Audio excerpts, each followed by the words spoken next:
नमस्कार, hi friends, कैसे हैं आप सभी दोस्तों। जैसा कि हम लोग मॉडर्न हिस्ट्री गांधीयन ईरा जो कर रहे थे, हम लोग 2 सेट कर चुके हैं और यहाँ आज हम लोग का तीसरा सेट है। तो यदि आप लोगों ने वो दो सेट नहीं देखे हैं तो 2 सेट देखने के बाद ही ये तीसरा सेट देखिए, तो ही आप लोगों को बेनिफिट रहेगा। तो चलिए हम लोग देखते हैं कि इसमें कैसे कैसे क्वेश्चन बनते हैं और ये क्वेश्चन हर एक वनडे एग्ज़ाम के लिए हेल्पफुल है। तो चलिए क्वेश्चन देखते हैं हम लोग। तो जैसा कि देखिए, पहला क्वेश्चन हम लोगों का आ गया। पहला क्वेश्चन क्या है कि पहला क्वेश्चन ये है कि जयप्रकाश नारायण किस पार्टी से थे। जो जयप्रकाश नारायण हैं ये किस पार्टी से संबंधित हैं। तो option A Congress, option B Kisan Sabha, option C Samajwadi और ऑप्शन डी है जो रायवाड़ी। तो ये जो इसमें आपका आंसर होगा ऑप्शन सी होगा, समाजवादी। जो ये होगा ये इस पार्टी से संबंधित है। तो ठीक है, अगला क्वेश्चन हम लोग देखते हैं कि अगला क्वेश्चन क्या है। आप लोगों को वीडियो अच्छा लगे तो चैनल को सब्सक्राइब करिए, अपने दोस्तों के साथ भी शेयर करिए इस वीडियो को। तो अगला क्वेश्चन क्या है, लंदन में। तो अगला क्वेश्चन है कि लंदन में दूसरा गोलमेज सम्मेलन की पृष्ठभूमि में आयोजित किया गया था। जो गोलमेज सम्मेलन हुआ था दूसरा, वो किस पृष्ठभूमि पर किया गया था। तो क्या है, एमर्सन गांधी संधि, हैली गांधी संधि या गांधी इरविन संधि या गांधी साइमन संधि। तो जो आपका इसमें होगा ऑप्शन सी होगा, गांधी इरविन संधि, जो आपका ये करेक्ट आंसर होगा। और जो ये गांधी इरविन पैक्ट आया था 1931 में आया था। और गांधी इरविन पैक्ट के बाद गांधी जी को बुलाया गया था सेकेंड, जो हुआ था सेकेंड राउंड टेबल कॉन्फ्रेंस के लिए बुलाया गया था। और गांधी जी ने आईएनसी की तरफ से जो रिप्रेजेंट किए थे। तो आपका इसमें C option is the correct answer, Gandhi Irwin संधि। अगला क्वेश्चन क्या है। तो अगला क्वेश्चन है कि स्वतंत्र भारत के गवर्नर जनरल के रूप में पद संभालने वाले पहले और अंतिम भारतीय कौन थे। तो अब ये पूछा है कि भारतीय गवर्नर जनरल कौन थे, उनके बारे में पूछा है। तो आपका आंसर जो होगा जमनालाल बजाज या सी राजगोपालाचारी, राजेंद्र प्रसाद या एम.एन. अंसारी। तो जो आपका इसमें होगा ये बी ऑप्शन होगा, सी राजगोपालाचारी। जो आपका B answer is the correct answer. इसमें कहा गया कि जब देश आज़ाद हुआ था तो आईएनसी के जो चेयरपर्सन थे वो जेबी कृपलानी थे। जो आईएनसी के चेयरपर्सन थे वो जेबी कृपलानी थे। लेकिन यहाँ पर चेयरपर्सन नहीं पूछा है, यहाँ पे जो पूछा है वो गवर्नर जनरल पूछा है। तो जो आपका गवर्नर जनरल हो जाएगा Chakravarti Rajagopalachari. B option is the correct answer. अगला क्वेश्चन चलिए देखते हैं कैसा है। तो जो है क्विट इंडिया मूवमेंट से है, ये आपका ये क्वेश्चन आया है। तो लिखा है कि भारत छोड़ो आंदोलन के समय इंग्लैंड के प्रधानमंत्री कौन थे। जो इंग्लैंड के प्रधानमंत्री थे भारत छोड़ो आंदोलन के समय, वो कौन थे। तो जो ये हुआ था भारत छोड़ो आंदोलन जो हुआ था 1942 में हुआ था। और जो इसमें थे ये बी ऑप्शन इसका करेक्ट आंसर होगा, विंस्टन चर्चिल। जो विंस्टन चर्चिल लिखा गया लेकिन विंस्टन चर्चिल है। विंस्टन चर्चिल ने ही क्रिप्स मिशन भेजा था इंडिया वालों के लिए। और उसने ये कहा था कि जाओ इंडिया वालों को बचाओ, नहीं तो हम हार जाएंगे। उसने ऐसा कहा था। और भी उस क्रिप्स मिशन में बहुत सारी बातें थी। सांप्रदायिक पुरस्कार और पुना पैक्ट के तहत अवसादग्रस्त वर्गों की कितने सीटें दी गई थी। जो अवसाद वर्ग के जो लोग थे उन लोगों की जो सीटें कितनी दी गई थी। तो जो आपका इसमें है वो 74 से 79, 71 से 147 या 78 से 80 या 78 से 69। तो जो आपका इसमें बी आंसर होगा 71 से 147 जो होगा आपका इसमें B option is the correct answer. चलिए अगला क्वेश्चन देखते हैं। अगला क्वेश्चन क्या है कि 1922 के राष्ट्रीय कांग्रेस का अधिवेशन बिहार में किस स्थान पर किया गया था। जो भारतीय राष्ट्रीय कांग्रेस का जो अधिवेशन था बिहार के किस राज्य में किया गया था। तो हरिपुरा, पटना, गया, रामगढ़। तो जो आपका इसमें सी ऑप्शन होगा, गया में किया गया था। C option is the correct answer.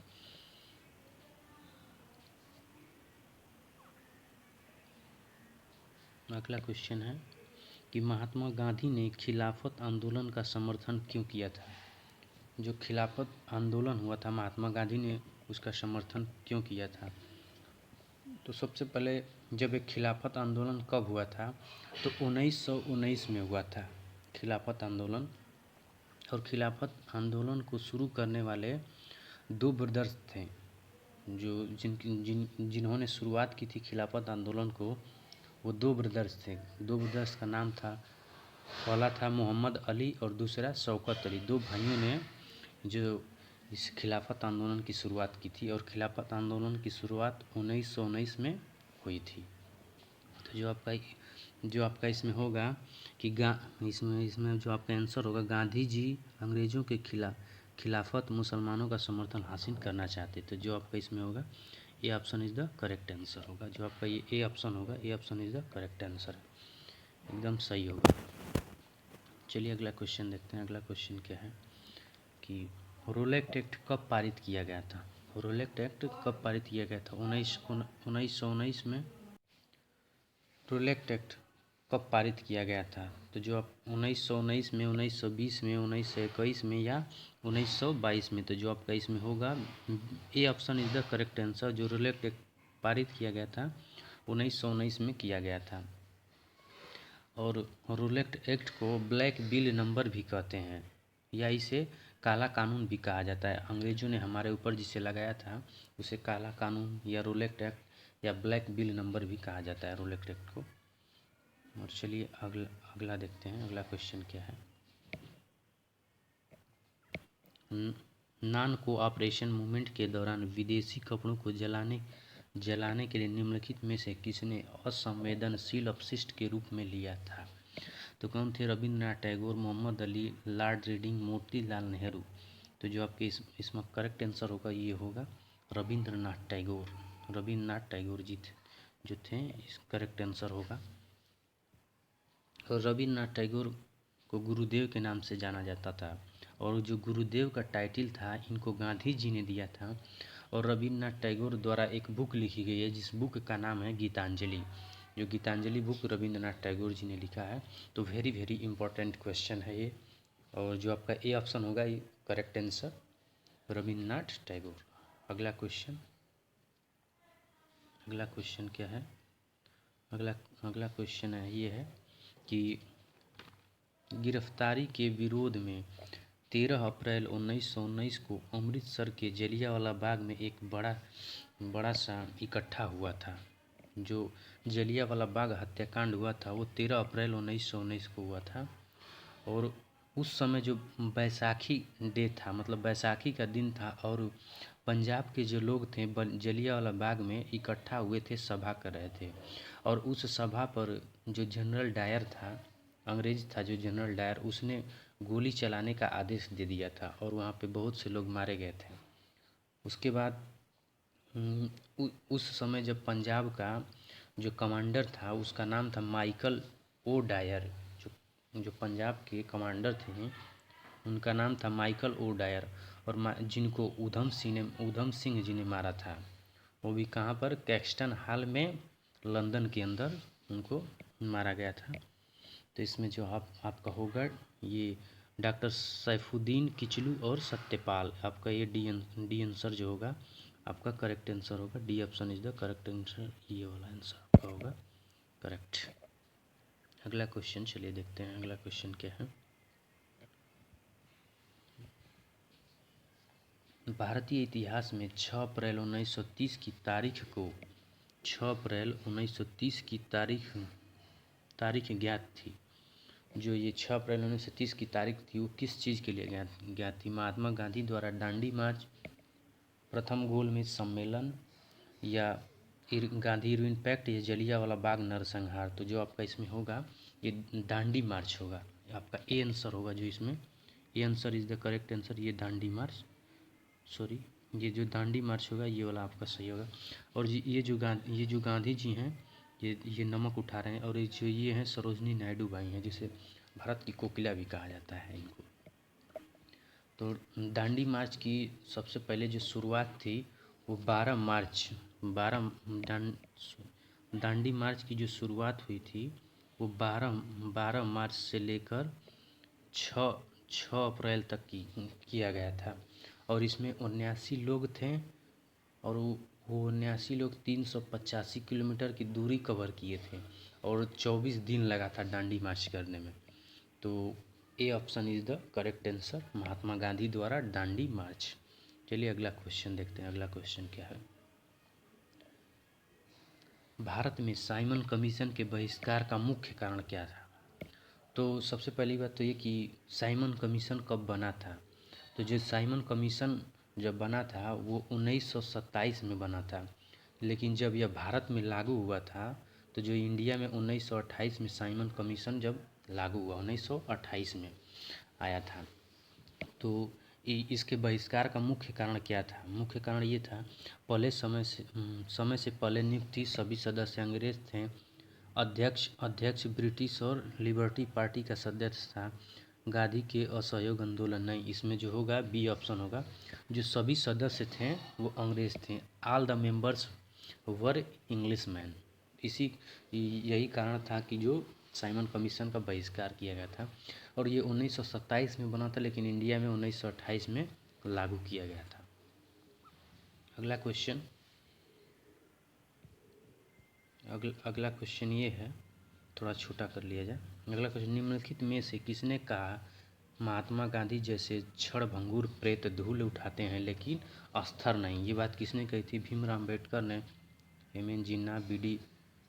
Savarkar, इनमें से कोई नहीं। तो जो ये बात कही थी वो भीमराव अम्बेडकर जी ने कही थी।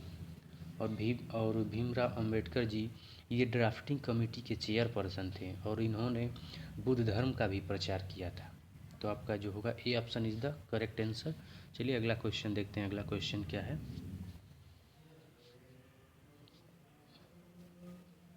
अगला क्वेश्चन है ज़्यादा जूमिंग हो गया। क्वेश्चन है, महात्मा गांधी द्वारा दक्षिण अफ्रीका में अपने प्रवास के दौरान प्रकाशित निम्नलिखित में से अवधिक का नाम क्या था? नवजीवन, भारत राजपत्र, अफ्रीकी या इंडियन ओपिनियन? तो जो महात्मा गांधी जी थे वो दक्षिण अफ्रीका में जो किस चीज़ का प्रकाशन किए थे? तो जो इनकी ये बुक थी ये इंडियन ओपिनियन का जो इन्होंने प्रकाशन किया था। तेरा आपका D option is the correct answer होगा, वाला डी ऑप्शन। और जो गांधी जी के न्यूज़पेपर थे, हरिजन न्यूज़पेपर थे, नवजीवन न्यूज़पेपर था, और इनकी एक ऑटोबायोग्राफी है जिसका नाम है माई एक्सपेरिमेंट विथ ट्रूथ। तो जो आपका इसमें होगा Indian opinion, D option is the correct answer. अगला क्वेश्चन क्या है कि निम्नलिखित में से किस आंदोलन में महात्मा गांधी ने हथियार के रूप में हंगर स्ट्राइक का पहला उपयोग किया था? जो हंगर स्ट्राइक हुआ था, भूख हड़ताल हुआ था, वो कब हुआ था, कहाँ पे हुआ था? तो जो ये हुआ था अहमदाबाद स्ट्राइक। जो आपका इसमें ए आंसर होगा is the correct answer, A option is the correct answer. इसमें होगा हंगर स्ट्राइक होने का मुख्य कारण क्या था? तो जो ये था कि जो वहाँ पे वर्कर्स थे, जो काम करने वाले वर्कर्स थे, उन लोगों का जो वर्किंग हावर सेट नहीं था और ना ही वेजेज सेट थे। मतलब उन लोगों को कितने घंटे कार्य करना है और उनको कितनी मजदूरी दी जाएगी, ये सब सेट नहीं था। इसी की वजह से गांधी जी ने हंगर स्ट्राइक अहमदाबाद में की थी 1918 में। अगला क्वेश्चन है कि महात्मा गांधी का निम्नलिखित में से कौन सा संघर्ष औद्योगिक श्रमिकों से संबंधित था? तो अभी हम लोगों ने नेक्स्ट क्वेश्चन में हम लोगों ने देखा, ये जो होगा आपका चंपारण सत्याग्रह, अहमदाबाद सत्याग्रह, खेड़ा सत्याग्रह, या इनमें से कोई नहीं। तो ये आपका जो होगा Ahmedabad satyagraha, B option is the correct answer. B option जो होगा इसका एकदम सही आंसर होगा। और जो ये ऑप्शन है चंपारण सत्याग्रह की जो शुरुआत हुई थी, तो ये किस लिए हुई थी किसानों के लिए हुई थी और ये नील की खेती के लिए चंपारण सत्याग्रह गांधी जी ने किया था। और उसके बाद ये खेड़ा सत्याग्रह, तो खेड़ा सत्याग्रह जो किया गया था गुजरात में किया गया था और ये क्रॉप टैक्सेशन के लिए था। तो आपका जो इसमें होगा ये अहमदाबाद होगा। B option is the correct answer इस क्वेश्चन का होगा कि महात्मा गांधी निम्नलिखित में से कौन सा संघर्ष औद्योगिक श्रमिकों से संबंधित है, तो अहमदाबाद सत्याग्रह ये होगा आपका करेक्ट आंसर। अगला क्वेश्चन, गांधी जी को प्रभावित करने वाली पुस्तक अंटू दी लास्ट के लेखक कौन थे। जो ये अंटू दी लास्ट पुस्तक थी, ये पुस्तक गांधी जी को बहुत ही प्रभावित की थी। इसके लेखक कौन थे, तो इसके लेखक जो थे वो बी ऑप्शन होगा आपका John Ruskin. B option is the correct answer, John Ruskin होंगे। और इस बुक को गांधी जी ने साउथ अफ्रीका में पढ़ा था और इस बुक की वजह से ही गांधी जी के जीवन में बहुत सारे परिवर्तन आए थे। तो जो आपका होगा B option John Ruskin correct answer. अगला क्वेश्चन, भूख हड़ताल के कारण जेल में मारे गए स्वतंत्रता सेनानी कौन थे। जब जेल में भूख हड़ताल हुई थी, हंगर स्ट्राइक हुई थी, तो इनको शुरू करने वाले कौन थे, तो ये भगत सिंह और उनके साथियों ने ये स्ट्राइक की थी। और ये स्ट्राइक जेल के लोगों के लिए थी कि जो जेल के लोग थे उन लोगों को खाने पीने कपड़े आदि सही से नहीं दिए जाते थे। जैसे कि अंग्रेज़ लोग थे, उन लोगों को जो कपड़े थे, खाने के लिए चीज़ें थीं और न्यूज़पेपर थे, ये सब अंग्रेज़ों को अच्छे तरीके से दिए जाते थे और जो इंडियंस लोग थे उन लोगों को इतने सही नहीं दिए जाते थे। तो इसीलिए जो ये कत्ल भूख हड़ताल किए थे। तो इसमें जो थे ये जतीन दास, ये जो आप इमेज देख रहे हैं जतीन दास जी हैं, इन्हीं की जो मृत्यु हो गई थी और वो 64 दिन के बाद इनकी मृत्यु हो गई थी। तो आपका इसमें जो होगा C option Jatin Das, C option is the correct answer. अगला क्वेश्चन चलिए देखते हैं हम लोग, भारत का अंतिम ब्रिटिश वायसराय कौन था। तो कौन था, Lord Linlithgow, Lord Wavell, Clement Attlee या लॉर्ड माउंटबेटन। तो जो आपका इसमें होगा D option is the correct answer, Lord Mountbatten आपका करेक्ट आंसर होगा। और इसने 3 जून का प्लान भी दिया था, लॉर्ड माउंटबेटन ने ही 3 जून का प्लान या बलकान का प्लान भी कहते हैं।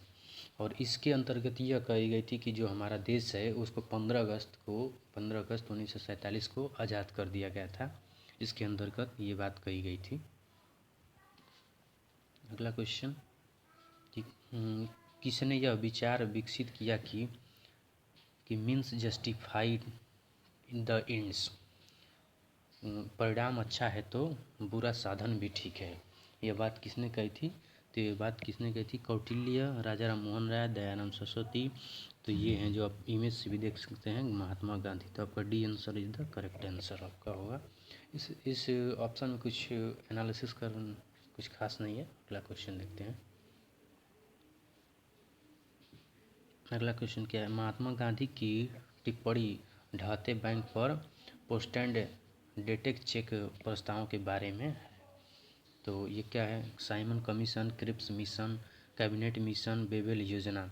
तो जो आपका इसमें होगा, इसको थोड़ा जूम कर देते हैं। आपका जो होगा इसमें ये आपका इसमें होगा क्रिप्स मिशन। क्रिप्स मिशन और क्रिप्स मिशन की जो शुरुआत हुई थी 1942 में हुई थी। और जो ये साइमन कमीशन मिशन है जो इसकी शुरुआत हुई थी 1928 में हुई थी।